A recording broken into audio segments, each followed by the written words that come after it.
noisy motorcycle out there. Clutch Trucker filmed before a live studio audience. That's Rusty, the world-famous Meatball Dog. Hey YouTube, Clutch Trucker here. Thanks for tuning in to another edition of the Clutch Trucker channel. Alright, just kind of a potpourri of things today. Just a lot of quick little things I want to touch on. First thing, this new phone scam. Have you been bothered by this one yet? Yeah. You know, the one I've been getting for the last, 3 years is, about every 2 months I get your car warranty is about to expire. But yeah, I don't have a freaking car warranty. Please wait to talk to one of our people. And what I always do is just go, F you, F you, F you, until they hang up on me. And what always makes me mad about those is they hijack a phone number from your town and state where you live. So I always take the call, because I'm like, well, what if it's somebody I know trying to get a hold of me, or about the kids? So this one came in that way. It came from Cheyenne, Wyoming. So I answered it, and there's this recording saying, this is the U.S. Marshal's Office. We have found that you're involved in suspicious activity, and you're going to be charged with federal offenses, blah, blah, blah. And I'm like, oh my God. Yeah, I don't buy this for a second. And so then this guy comes on, and he sounds like this. Oh, please, have a Slurpee, please. I'm like, yeah. So I said, oh, yeah, well, so you're from the Marshal's Office? Oh, yes, I am. Where are you calling from? Oh, and he said some town in Texas. And I'm like, yeah, why does the phone number say Cheyenne, Wyoming if you're calling from Texas? Oh, well, there's a very important things in you. And I say, yeah, I'm not buying it. Not buying it. So what's your name? And why don't you give me a phone number to call you back on? Click. They hang up. So they're getting pretty nasty on these phone scams now. So what, it wasn't bad enough to do the fake car warranty thing to try to get our credit card information? Now they're trying to say that we've done something illegal? Not buying it for a second. Yeah, so yeah, there's one good way to get around those and say, give me a phone number to call you back on. They'll always hang up. Or just, scream profanities into the phone until they hang up on you. Because on that warranty one, they always say, press, 2 to get on our no-call list. Yeah, that's never worked. They still always call back.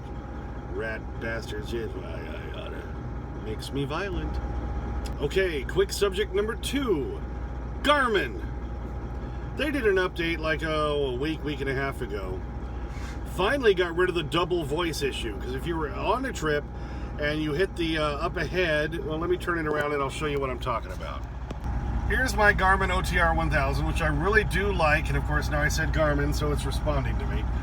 But if you were on a trip and you hit the up ahead right here and looked for truck stops coming up, and then said, well, let me see, maybe I want to go to this one right here, and then you hit go and add his next stop to Pilot Flying J on 8924 Lake Road, I-71 exit 209 in Seville, Seville, Ohio is what it means.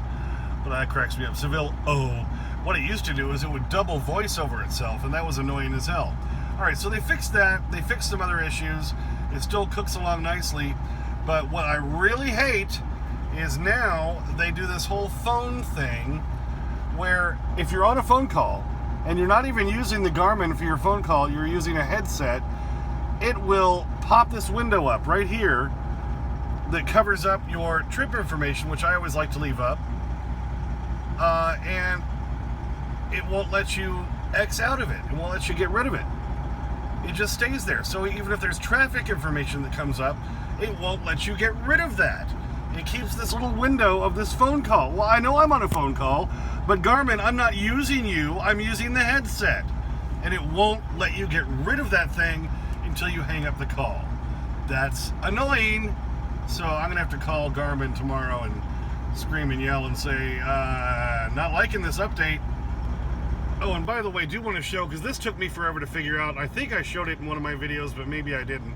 The 2 trip counters, trip A and trip B, that are up here. See, I kept trying to touch on those to reset them, and it drove me nuts. I had to look it up, finally, on the internet. If you touch one of the lower buttons, which you can change, you get that screen, and if you go up here, then you can reset the fields. and you can choose which one you want to do. That overall, that data, that's trip A or trip B, and that is how you reset it, for those of you still trying to figure that out. All right, quick subject number 3, Appway, the no scale truck scale. I have videos about the unboxing. I have a video about picking it up at Sap Brothers in Council Bluffs. I have an unboxing, an installation, and an initial use. I have another video where I showed running extra line, airline up so I could get the sensors closer to the truck and the trailer, closer to the cab, so it would work from inside the cab. So having done all that and now used it for a couple of weeks, I gotta say I'm pretty impressed with the Appway.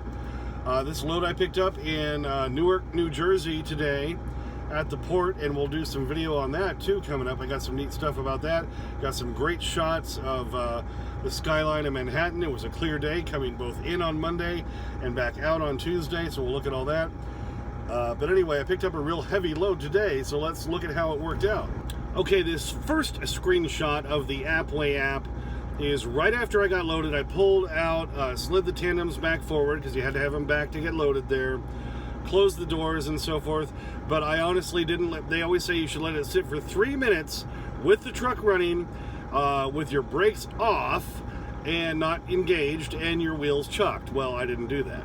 I had my tractor brakes on, so I wouldn't roll because I was on a slight hill. And also I hadn't sat there for a full 3 minutes, but I wanted to get just kind of a general idea of maybe where I was with this load. So here's the screenshot of that. Okay, you can see on the drive axle it's showing 33,998, trailer showing 31,482, estimated cargo weight 42,126.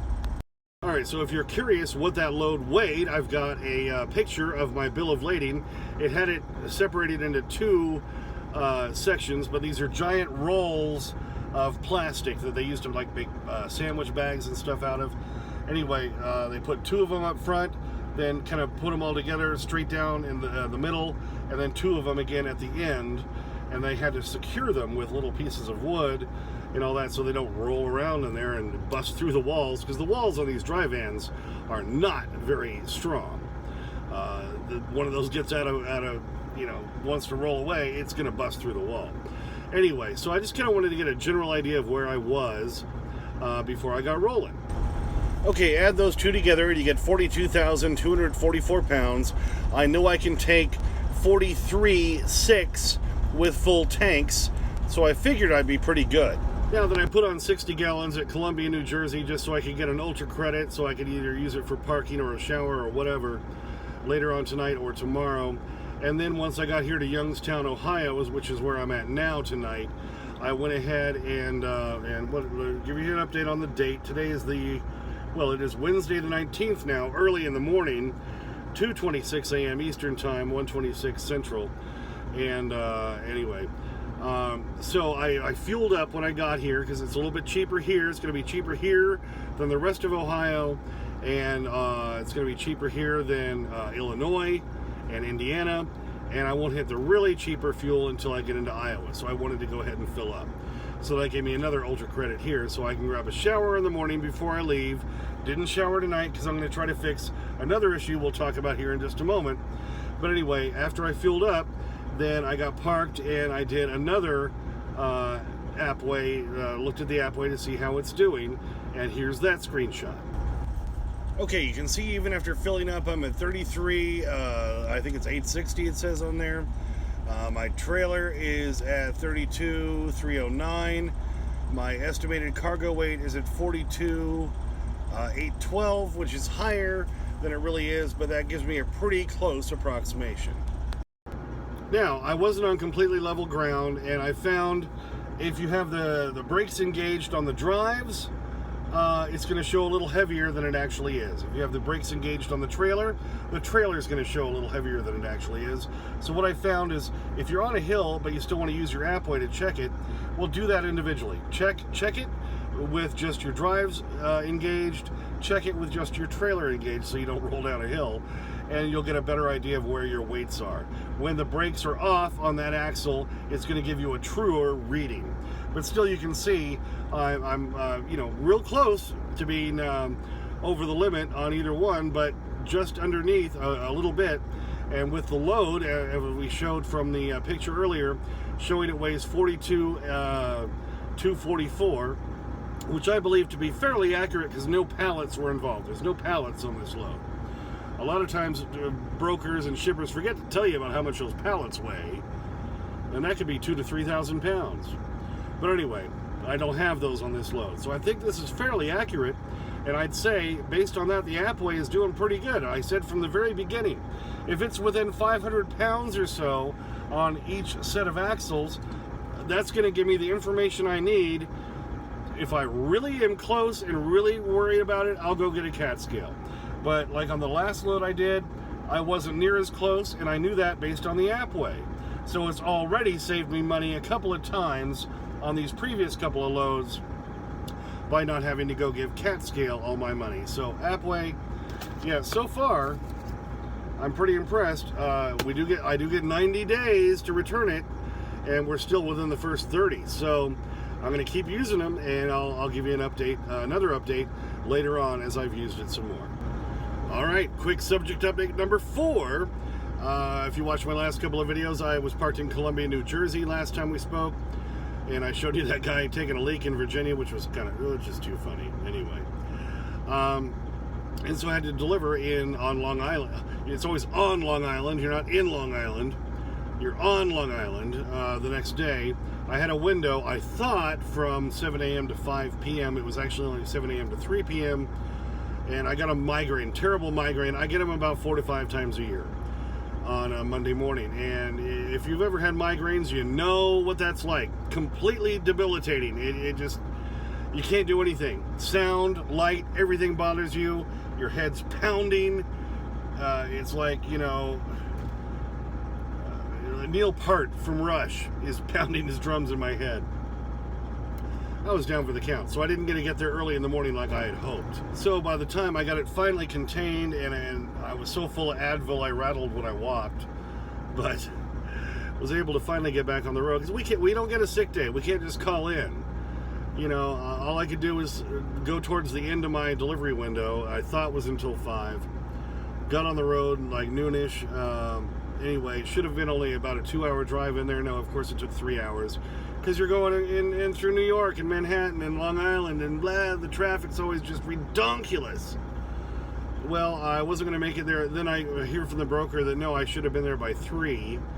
And I'm like, oh crap. Well, now I'm already out here. I hope they still take me. Ray, a newer guy working at Turquoise Trucking who used to be a driver, is now in the dispatch. Ray really helped me out. Got a hold of him, the shipper, the receiver, and said, look, he's only 12 miles away. Will you still take him? And they said yes. And I got there and they took me with no trouble. So I still got unloaded, and that's the good news. Bad news is they couldn't find anything decent to get me out of there Monday afternoon, and so I had to spend the night on Long Island.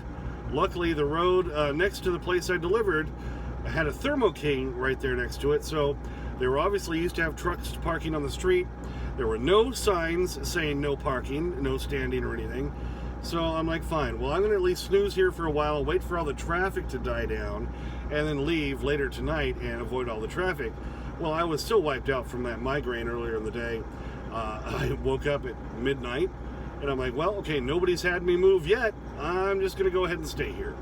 So next morning, Tuesday morning, which would have been yesterday at this point, the 18th, they tried to find another load. A couple of them fell through, and then finally they got one that's going to go all the way to Utah. Picked up in Newark, New Jersey, going to Salt Lake City for a Monday delivery. So I'm going to be able to spend at least 2 days, maybe a little bit more if I can time it right, at the house. Yay! Clutch Trucker finally gets to go home for more than a few hours. I should get to spend a couple of days there. That's exciting. And once I got loaded and everything and got back on the road, then I did book my COVID-19 vaccine. And I know a lot of you are like, well, I'm not taking the vaccine. They can't make me. Well, yeah, nobody's making you. Get it if you want. If you don't, fine. I'm getting it because I want to get it. So I got that scheduled for Saturday, the first dose.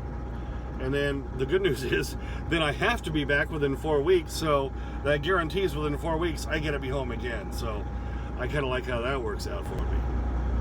All right, so I picked up this load in Newark, New Jersey. So that brings us to quick subject number 5. On my way into New York on Monday, coming down I-80 in New Jersey, got a pretty good shot of Manhattan. I'll zoom in so you can actually kind of see the skyline. It looks pretty cool.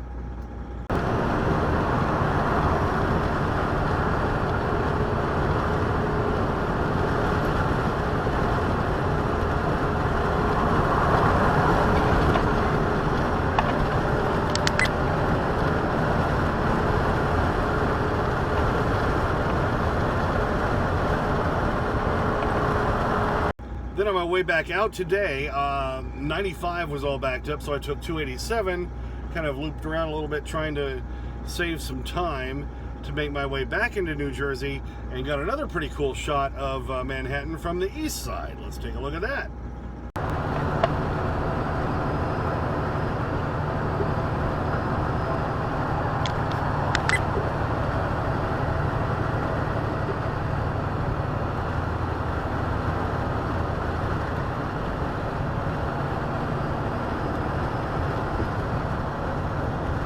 Then the place I was picking up at was right near the Newark airport, where there's the Newark International Airport, and there's a port right there where big ships come in. They take the containers off of the ships, and that's why there's a lot of warehouses there, because stuff that's come in from overseas, like the stuff I was picking up, which is these giant rolls of plastic, which came from Saudi Arabia, of all places, go to these warehouses right there. While I was waiting to get a dock door, if you've ever wondered, how those giant containers get moved around, well, I got some cool shots from this crane. Hey, take a look at this. And if you ever wondered how those giant containers that come from ships and trains are moved to put on trucks for local delivery get moved around, there's that giant crane. Look at that, moving that huge container. It's the size of my trailer on this truck. You can see right over there behind that stop sign. He's going to put it down over there somewhere. Pretty interesting. And you look below and you see, what's all that white? That's a sea of cars. All brand new cars. They all look white because they've got the plastic across them. But a sea of cars here waiting to be checked in at the port. This is right at the Newark airport. I'm at a warehouse waiting to get loaded here. But a sea of cars, and you see that giant crane moving those containers around now. See, it doesn't have one on there. And if you ever see on the side of those containers where it says top lift only, well, that's how it's done. With that giant crane right there, and he's about to go pick up another one. And then, if you're wondering, well, how do they get those down the road? Because those containers don't have wheels. Here's a truck pulled up. It has the chassis or dolly, whatever you want to call it. Those containers drop onto and they lock them on. So let me show you that. That, by the way, is one of the dollies that they can put those containers on for local delivery by a truck. So that's what one looks like without a container on it.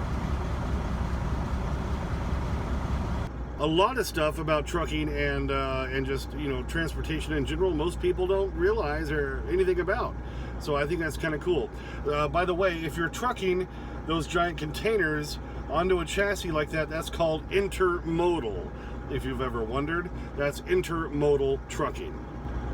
And intermodal generally happens in places like, New York, Newark, Atlanta's got a huge one, Memphis has got a huge intermodal port, where it's mainly regional guys who come in and pick up these containers and bring them someplace regionally.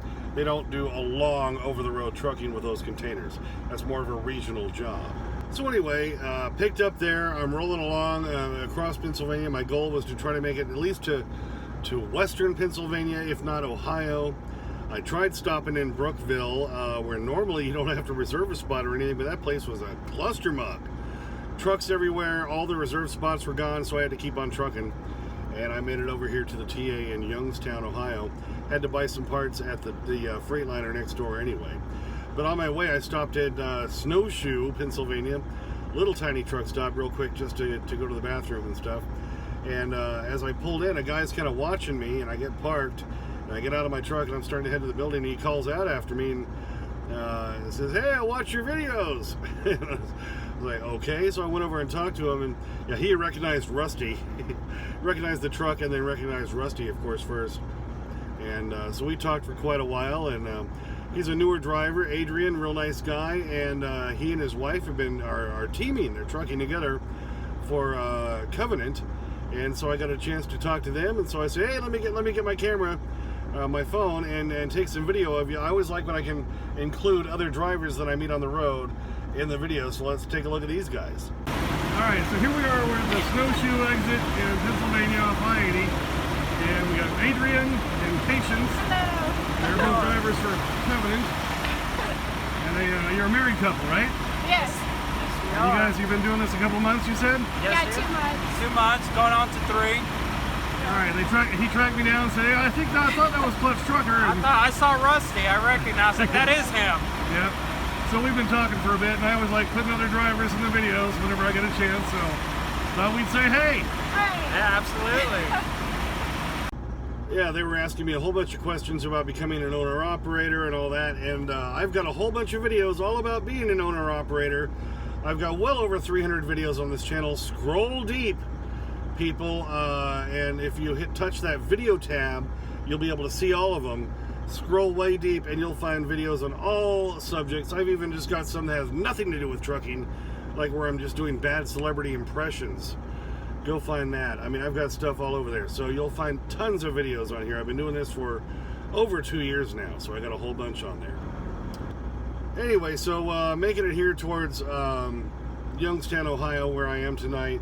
And I've had an ABS light coming on. And for a while, it was only when it was raining or snowing. And then it would go back out. And then it started coming on more often. And if I'd park and shut the truck off and then turn it back on, it would go away. But then now, the last week or so, it's been a light on my dash for the ABS. So I knew I probably needed a new ABS sensor or cable or both. And so I stopped at the Freightliner, and that's what I bought. ABS sensor, that's this thing right here. Anti-lock braking system is what ABS stands for, and then there's the cable that connects into the main housing and all that. And after I bought these, I rolled over to the TA where I'm at tonight, and I said, "Hey, can you guys put these on?" And they said, "No, we can't do that anymore. We can't put on parts that are bought by the driver." So I said, fine. I was just trying not to get dirty and maybe get my shower tonight. But then after I walked back out of the truck, because I disconnected from my trailer to do this, and I traced the line from the ABS, from this little sensor, which goes right into your wheel housing in your brake area, and traced the cable back, and I saw the cable's frayed. Whoever put that one on last when I had it replaced hadn't zip tied it down properly, and it got frayed from just wobbling around down there, and that was causing my light. So I know the issue now. I just have to get under there and get greasy and do it. So I may end up doing that tomorrow before I leave. Pull out one of my dirty shirts where I did some other fixes and that I don't mind killing if I end up just getting grease all over it, and I'll fix my ABS issue. I bought 2 of these because, you know, you have one for each side of the axle that the sensor's going to. So I'm only going to need the one, but can't hurt to have another one. I'm going to need it at some point. I'm a big believer in having backups, baby. I didn't preface that by saying, yes, the ABS issue was subject number 6 here on this potpourri of subjects. All right, I know this made for probably a very long video, and I'm sorry. Maybe I'll tackle that ABS thing tomorrow. Maybe not. We'll see. I'm just happy that I've got a load finally going home, or I got to stay there more than a few hours. For those of you who say, how long am I out usually? Well, yeah, a long time. And it's been since at least early April since I was home for any more than a few hours. So now here it is, mid-May, late May. I'm going to be glad to be home for a couple of days at least. It's a beautiful thing. Well, just kind of a potpourri of things. Yeah, the Appway update. Garmin, I gotta call them and complain. ABS, found the problem. I just gotta fix it, which means crawling under the truck. So we'll get out a dirty shirt for that. Those shots of Manhattan, I think that was kind of cool. Got stuck out on Long Island, but at least got back out, and I've got a load going home. So there's the good news. So we get to go home. You get to see the whole family, Rusty. Happy dog? Oh, yes. It's going to be a good thing, baby. Thank you. Thanks for tuning in. Please subscribe. As always, please comment and like, only if you'd like to. I get to your comments. Sometimes takes a day or two because I'm a working truck driver. Don't forget about Clutch Trucker at Instagram, Clutch Trucker at Twitter. And we've got Patreon and coffee down in the description if you want to help support the channel. And I need to do a shout out to Bill, who gave us some money on Patreon. Appreciate that. Bill, thanks so much. And you the man. Thank you. And as always, sniff that magic YouTube fairy dust. Clutch and Rusty, out. Well, Becker, my ancestors are Turo Facundians. They have the ability to smell bullshit a mile away. He's already poised and ready for it tonight. Here it is. Up there, you gotta jump a little bit for it, buddy. Come on. Get your vegan strip. Come on, jump. Jump, Rusty, jump. There you go. He had it and then dropped it. Oh, yes. Happy dog loves the vegan strips.